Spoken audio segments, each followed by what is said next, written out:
Hello and welcome to this week's episode of ShatterCast. Is it week? Should I say week? This special episode of ShatterCast. We're keeping all of those. That was a beautiful introduction. My name is just a special edition. Before we get to that, just a quick word of caution, just a little trigger warning. We're talking about some serious issues today. We think it's very important, but we're talking about anxiety, depression, suicidal thoughts. So we know that could be triggers for some people. So we just want to make you aware. So hopefully you're watching this in a time where you're in a good space, but we do think this is an important conversation to have. As a team, whenever we're talking about these issues, we want to also bring in experts when we can.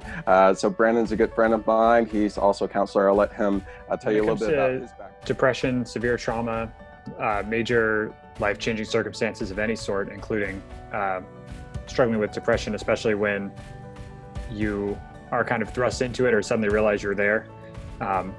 It's really common for people to do exactly the opposite of what they would normally do if they're doing anything at all. Like one thing is, I want to stay inside and be in bed all day and not do anything. But another potential thing is, like, if you're an introvert and you're someone who normally likes to stay inside and not do much, some people actually go out more and try to be around people and do different things, which makes them highly uncomfortable. But your trauma reaction, or sometimes even anxious or depressed brain, is just like, whatever, we're going to do something. We're going to force ourselves to do something. And that something is not necessarily the thing that's the most helpful for us. For many of us, it's turning to drugs, right? Turning to some sort of substance, turning to something new that we think is going to make us feel better because we feel like we need it. We know something's wrong. We don't know how to deal with it in a healthy way. So we deal with it in a way that feels healthy. And we cover up those things. But it doesn't necessarily have to be drugs. Like, a lot of us will cover up our anxiety, our depression, our pain, and just try to get into a video game to the point that we can forget about real life. It can even be reading books or watching TV, things like that we just do to escape. And that is effective in the short term for a lot of us. If you're struggling with the most severe depression or anxiety, it probably won't be effective. But anything less than that, it can be effective in the short term, but long term, it's just, it's going to come back once we're not doing those coping mechanisms. And the more we rely on those coping mechanisms, the less they even work, sadly.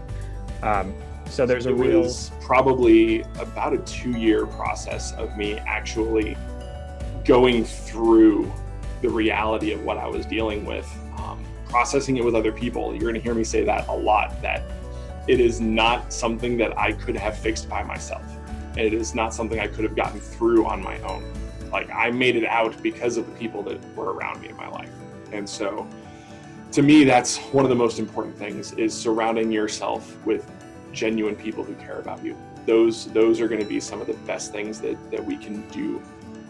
And also, now on the other side of that, one of the things that's really important to me is being that person, being that genuine person who is there for others. Think about. And I would say that, like, therapy, if you can have access to that, you don't have to have a diagnosed issue or something that's long ongoing.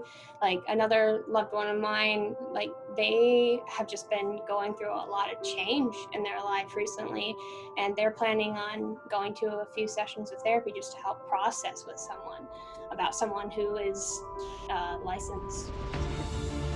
So we've been hitting this, we've been talking about some serious, heavy issues. So let's bring some hope into it. So just what we're talking about, what are some positive steps that you can do if you yourself are going through a dark time, or you feel like you know someone who is? So where are some things that we can do? And again, we've been hitting on this off and on, but let's give the people something to help them out.